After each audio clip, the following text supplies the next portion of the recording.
एक टिटहरी अंधेरे आकाश में अपने पंख फड़फड़ाते हुए उड़ रही थी। तभी वही भयंकर डरावनी आवाज में बादलों में शोर मचाया। बिजली चमकी, ऊपर का आसमान चांदी के रंग से जगमगा उठा। उस आवाज से टिटहरी डर गई। वो टीव टीव की तीखी आवाज में चिल्लाई। फिर वो तेजी से जमीन की ओर नीचे आने लगी। उसकी आंखों को जमीन से 30 फीट नीचे सीधी सड़क दिखाई दे रही थी। सड़क के दोनों ओर एक लंबा खुला घास का मैदान था। टिटहरी तेजी से उड़ती हुई सड़क पर आ गई। सड़क से 3 फीट ऊपर अपने पंख फड़फड़ाते हुए वो हवा में तैर रही थी। अचानक 2 हेडलाइट्स की रोशनी उसकी पीठ पर पड़ी। टिटहरी ने अपने पंख फड़फड़ाए और घूमकर पीछे देखा। उसी समय एक कार उसके सामने से तेजी से दौड़ती हुई आई और उस टिटहरी का शरीर विंड स्क्रीन से तेजी से टकरा गया। कार बहुत तेज चल रही थी, इसलिए उसकी खोपड़ी टूट गई। अंदर से चमकीला लाल खून निकल आया और एक लाइन में विंड स्क्रीन से नीचे बहने लगा। आशीष भाई, ये क्या कर दिया तुमने? एक्सीडेंट किया। अरे तुमने इस टिटहरी को मार दिया। ड्राइवर की सीट के बगल में बैठा 16 साल का गोलू घबराते हुए चिल्लाया। आशीष ने उसे अजीब नजरों से देखा। ओए भूतनी के, चुप बैठ साले, आशीष ने गुस्से से कहा।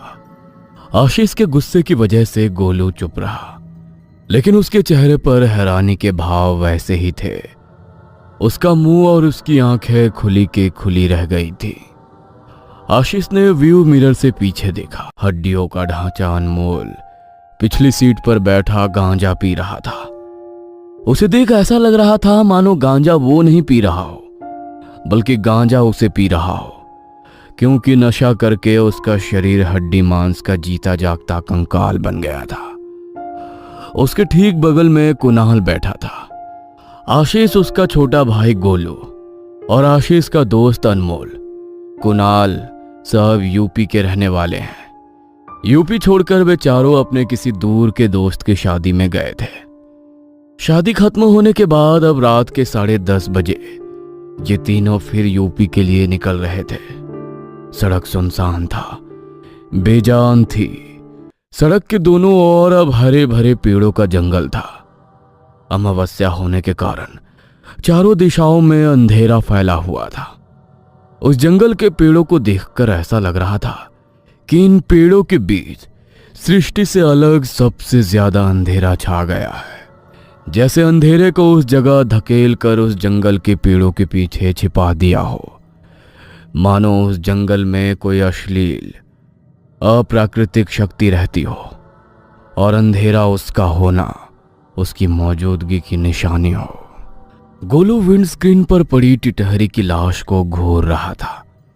उस टिटहरी की लाश की खुली हुई आंखें, बाहर निकली हुई जीभ गोलू के डर को और बढ़ा रही थी।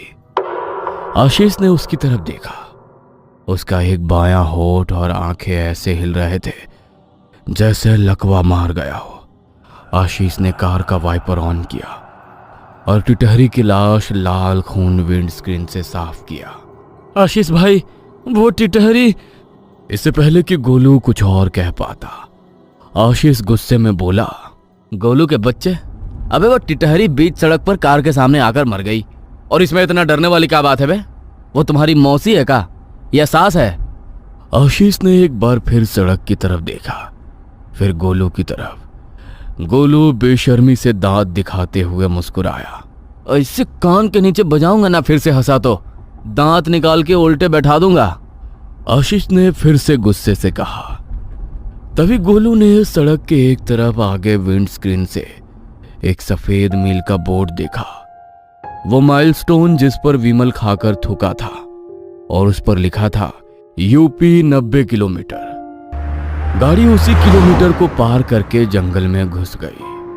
कितने बुरे लोग हैं ये भाई, विमल को खाकर हमारी यूपी की दीवारें तो खराब कर ही दी है, अब माइलस्टोन को भी नहीं छोड़ा, गोलू ने कहा। उसकी बात सुनकर पीछे बैठा कुणाल गुनगुनाया और सांड की तरह सिर हिलाया। आशीष ने व्यू मिरर से पीछे देखा और थोड़ा झिझकते हुए कहा, ओए कुणाल साहब, आप क्या गुनगुना रहे हैं? पहले अपने मुंह से बिमल थूक साले, फिर लोगों की बात करना। हाँ। आशीष की बात सुनकर कुणाल ने अपने गाल फुलाए और विमल को साइड विंडो से बाहर थूक दिया। आशीष भाई, आगे टोल है, गोलू ने कहा। आशीष भी देख सकता था।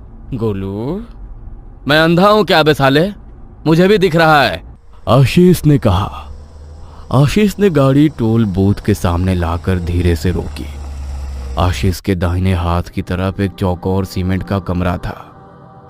सफेद दीवारें टूटी हुई थीं, रंग फीका पड़ रहा था और ग्रे हो रहा था। आशीष के सामने का शीशा थोड़ा टूटा हुआ था और उस टूटे शीशे के अंदर लोहे की कुर्सी पर कालीख जैसी एक काली परछाई बैठी दिख रही थी। मन में एक अजीब नेगेटिव भावना फैल रही थी। उस टूटे कांच से ठंडी हवा आ रही थी, लेकिन अंदर एसी नहीं था। बूथ में एक लालटेन जल रही थी और वो काली आकृति बूथ में चुपचाप बैठी थी।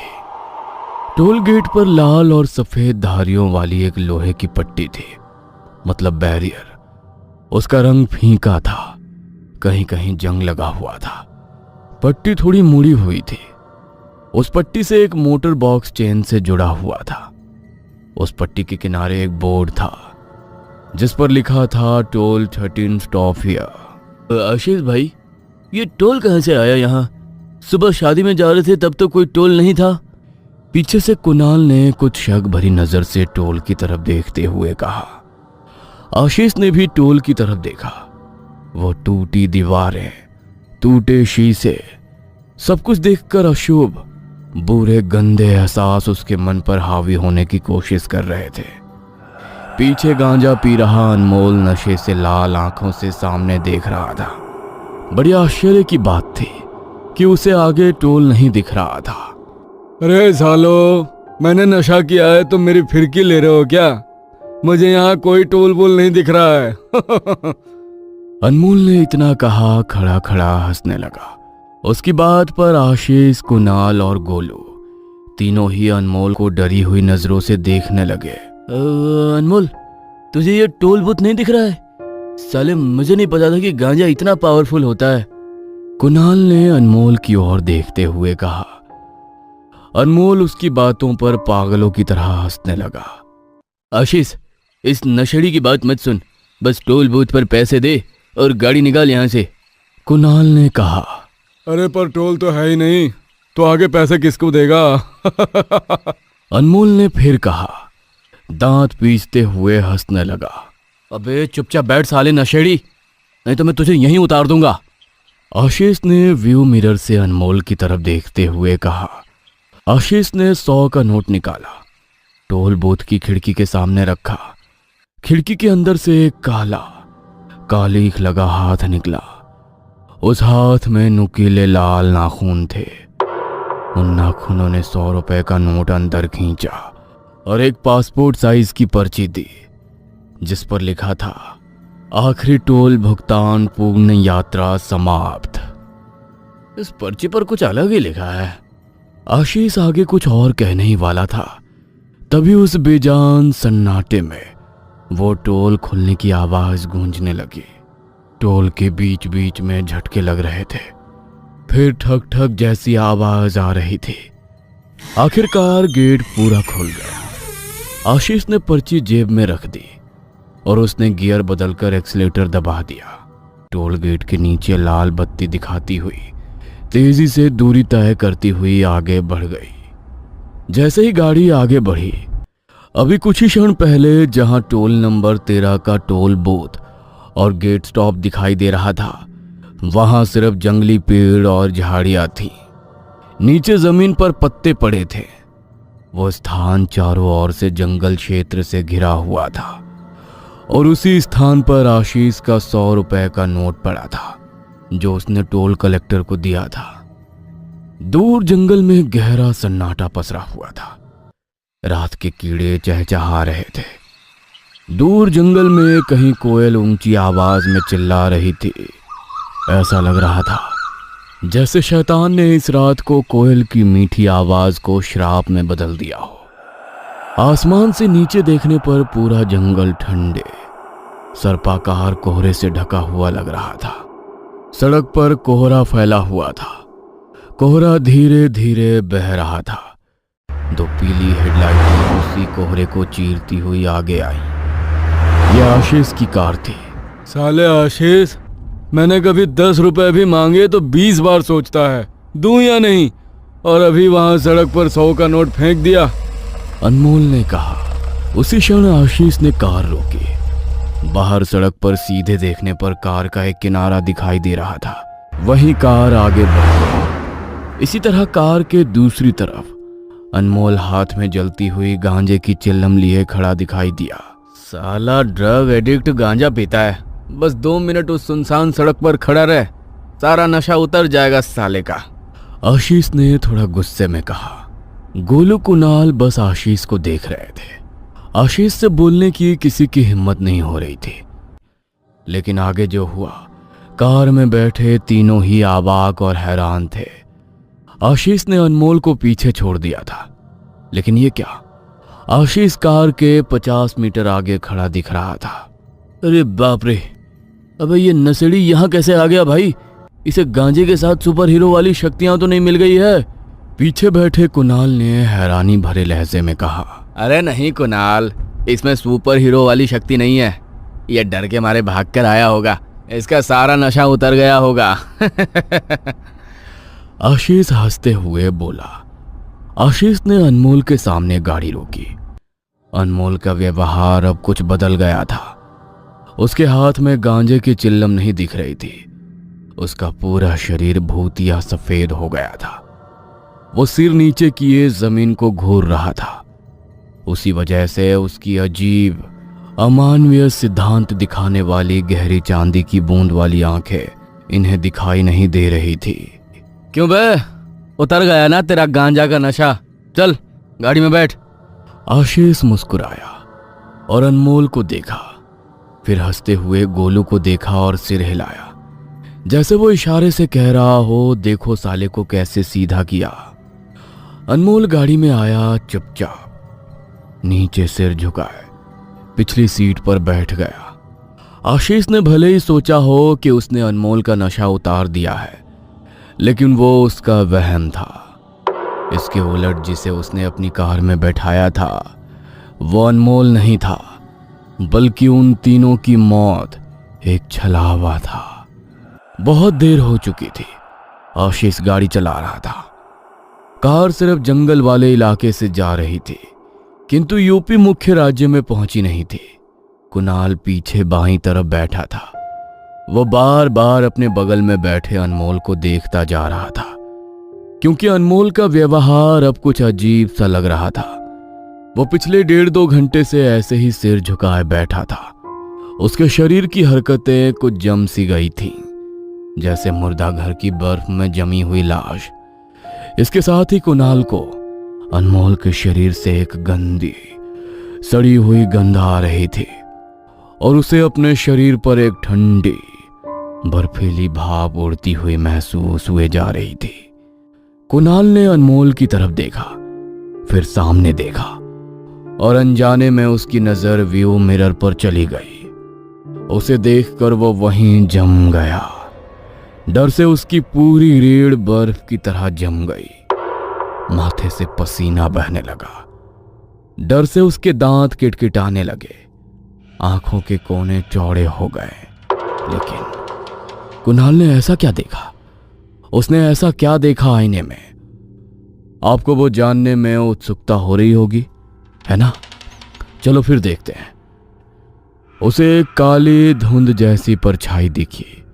एक जहरीली आकृति उसके बगल वाली सीट पर बैठी थी, जिसमें 2 रुपए जितनी चांदी की आंखें चमक रही थी, जगमगा रही थी।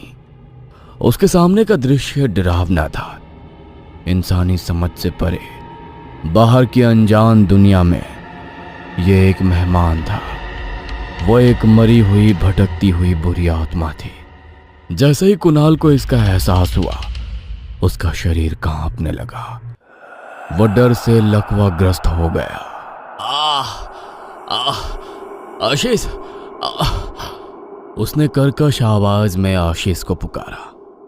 उसके वाक्य पर आशीष ने बस आगे देखा और कहा, क्या? जरा जरा गाड़ी रोको। कुणाल ने डरते हुए कहा। उसने अनमोल की तरफ देखने से परहेज किया। क्या पता वहां देखे और वो अनमोल के रूप में आया छलावा उसे मार दे। क्यों, क्या हुआ? आशीष ने पूछा। मुझे 1 नंबर जाना है, प्लीज गाड़ी रोको भाई। कुणाल रोती हुई आवाज में बोला। हाँ रोकता हूँ, इसलिए मैंने कहा था शादी में ज्यादा मत पिया कर। आशीष ने गाड़ी सड़क के किनारे रोक दी। अचानक कुणाल बाहर निकला। पहले दरवाजे पर आया, खिड़की के पास झुक गया। आशीष तुम मेरे साथ चलो। कुणाल डरते हुए बोला। मैं क्यों आऊं? तुम्हारा हैंडपंप तुम पकड़ो। इतना कहते ही आशीष हंसने लगा। कुणाल ने तिरछी नजर से पीछे बैठे अनमोल की तरफ देखा। उसकी नजर अभी भी नीचे थी। आशीष को पता था कुणाल उसके हर मजाक पर हंसता है, पर अब कुणाल गंभीर था। उसके चेहरे पर कोई मुस्कान नहीं थी। कुणाल ने इस बार आशीष को व्यू मिरर में देखने का इशारा किया। आशीष समझ गया। वैसे ही उसने व्यू मिरर में देखा। ऐसे ही उसे उस मिरर में कुणाल के पीछे एक 5 फुट का काला सा व्यक्ति बैठा दिखा, जिसकी आंखें रुपयों की तरह चांदी के रंग की अजीब सी रोशनी से चमक रही थी। यह दृश्य देखकर आशीष भय से कांप उठा। उसे अपने आप पर पछतावा होने लगा। ये अनजाने में मैंने किसे गाड़ी में बिठा लिया है। आशीष ने जल्दी से दरवाजा खोला और बाहर आ गया। गोलू चल, तुझे भी 1 नंबर जाना है ना? आशीष ने गोलू की तरफ देखा। आशीष भाई मुझे नहीं जाना है। गोलू आराम से सीट पर बैठ गया। गोलू की बात पर आशीष ने जोर से दरवाजा खोला और गोलू को बाहर निकाला। मैं तेरा बड़ा भाई हूं ना साले, मैं तय करूंगा कि तुझे जाना है या नहीं। चल चुपचाप। आशीष ने इतना कहा। उसने गोलू के सिर पर एक थप्पड़ मार दिया। वो गुस्से में सिर नीचे करके चलने लगा। वे तीनों कार से थोड़ा दूर झाड़ियों में आ गए, जहां से पीछे सड़क पर रखी कार दिखाई दे रही थी। अरे आशीष, वो हमारा अनमोल नहीं है, वो तो भूत है। तुमने अनमोल को उतार दिया और अब उसकी जगह उस चकवा को गाड़ी में बिठा दिया। कुणाल ने जल्दी से कहा। अरे भूत कुछ नहीं होता कुणाल, वो तो हमारा अनमोल है। गोलू समझा रहा था। तभी एक हाथ अचानक गोलू के कंधे पर पड़ा। वो डर के मारे पलटा। अनमोल लाल आंखों के साथ उसके सामने खड़ा था। उसके हाथ में गांजे की जलती चिल्लम थी। भाई मेरा नशा उतर गया है, मुझे भी अपने साथ ले चलो। चलते चलते मेरे पैर दुखने लगे हैं। गोलू अनमोल को देखकर चौंक गया। उसकी नजर झाड़ियों के बीच से आगे सड़क पर खड़ी गाड़ी पर गई। वहां अनमोल एकटक सिर नीचे झुकाए बैठा था। अनमोल यहाँ है? तो वो कौन है?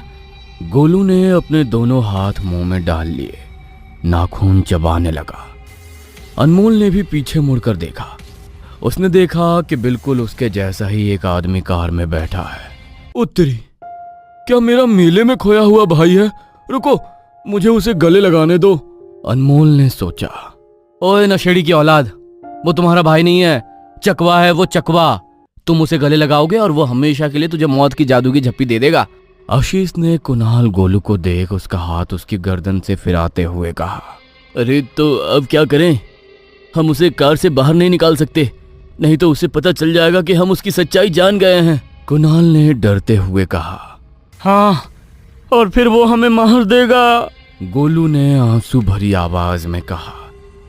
जैसे उसने वो सोचा, डर से उसकी सांस तेज हो गई। अरे नहीं नहीं, वो हमें नहीं मार सकता। आशीष ने जल्दी से कहा। क्यों? अरे क्यों नहीं मार सकता? कुणाल ने पूछा। अरे क्योंकि मैंने YouTube चैनल स्कैरी क्रोकोडाइल पर देखा है, छलावे का भूत कमजोर होता है, वो किसी को नहीं मार सकता, लेकिन वो हमारे पीछे तभी आता है जब हम उसकी कोई चीज अपने पास रखते हैं। आशीष और सबको कुछ याद आने लगा। तभी चकवा जो गाड़ी में बैठा था, उसने उन तीनों को अनमोल की धोखेबाज महंगी भद्दी आवाज में पुकारा। अरे चलो, टाइम हो रहा है ना। आवाज इतनी डरावनी थी, एक कर्कश चुभने वाली चीख की तरह, कि सबके शरीर डर से कांप उठे। हे भगवान, ये छलावा हमें बुला रहा है, अब हम क्या करें? गोलू ने सबको डरावनी नजर से देखा। रुको, आशीष को कुछ याद आने लगा। मुझे अनमोल को कार से बाहर निकालना पड़ा, क्योंकि वो कह रहा था कि मैंने टोल नंबर 13 पर 100 रुपए जमीन पर फेंके। आशीष ने सबको गंभीर नजरों से देखा। तो वो टोल बूथ में छलावा तो नहीं था? अगर ऐसा है तो वो पर्ची? गोलू ने जल्दी से कहा। गोलू एकदम सही था। सब अचानक हांफते हुए, सबकी नजरें आशीष की पैंट के निचले हिस्से की जेब पर टिक गई। आशीष ने जल्दी से टोल की पर्ची निकाली। वो 3 इंच लंबी आम सी दिखने वाली पर्ची थी, लेकिन उस पर्ची में एक काली अमानवीय ताकत थी जो इन तीनों की रूहों पर चढ़ गई थी। नसड़ी, लाइटर दे, इस पर्ची को जलाना पड़ेगा, तभी ये छलावा मरेगा। आशीष ने अनमोल की तरफ देखा। अनमोल ने दांत पीसते हुए कहा, लाइटर तो गाड़ी में ही रह गया ना। आशीष ने दांत पीसते हुए एक फट की आवाज के साथ अनमोल के कान में थप्पड़ लगाई। आशीष भाई देखो, वहां एक लालटेन जल रही है। गोलू ने आगे की ओर इशारा किया। उनके सामने पेड़ों और झाड़ियों के बीच से, जमीन पर गिरी हुई डालियों के बीच से एक रास्ता नीचे की ओर जा रहा था, और इन सबसे 80 मीटर दूर एक कांच की खिड़की दिख रही थी। उस खिड़की में एक लालटेन जल रही थी। चलो जल्दी चलते हैं, वहां जरूर कोई रहता होगा, आशीष ने कहा। वे चारों लोग अपना संतुलन बनाते हुए दौड़े दौड़े किसी तरह उस लालटेन के पास पहुंचे। फिर से चौंक गए, क्योंकि वो कोई कमरा या कुछ और नहीं था, वो वही टोल नंबर 13 था। लेकिन अब वो टोल पूरी तरह से डरावना, पुराना रूप ले चुका था, जैसे वो टोल कई सालों से बंद पड़ा हो। बूथ का कांच पूरी तरह से टूटा हुआ था। टोल गेट में जंग लग गया था, उसका पीला रंग फीका पड़ गया था, और उस टोल बूथ के कांच के कमरे में वो लालटेन जल रही थी। माय गॉड, ये टोल तो कुछ देर पहले भी। कुणाल कुछ और कहने ही वाला था कि आशीष बोला, वो एक भ्रम था, आशीष ने कहा, और लालटेन हुक से निकाली। इधर गाड़ी में बैठे छलावा की नाव जैसे ही आशीष ने लैंप को छुआ, तेरे को भांप लगी और ऊंची आवाज में वो चिल्लाया। उसकी चांदी जैसी आंखों में गुस्सा फैल गया।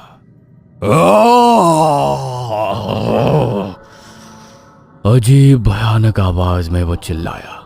उन चारों ने एक ही आवाज सुनी और उन्होंने पीछे मुड़कर देखा। इन चारों की तरह उस उतरन से वो अनमोल का रूप लिए छला।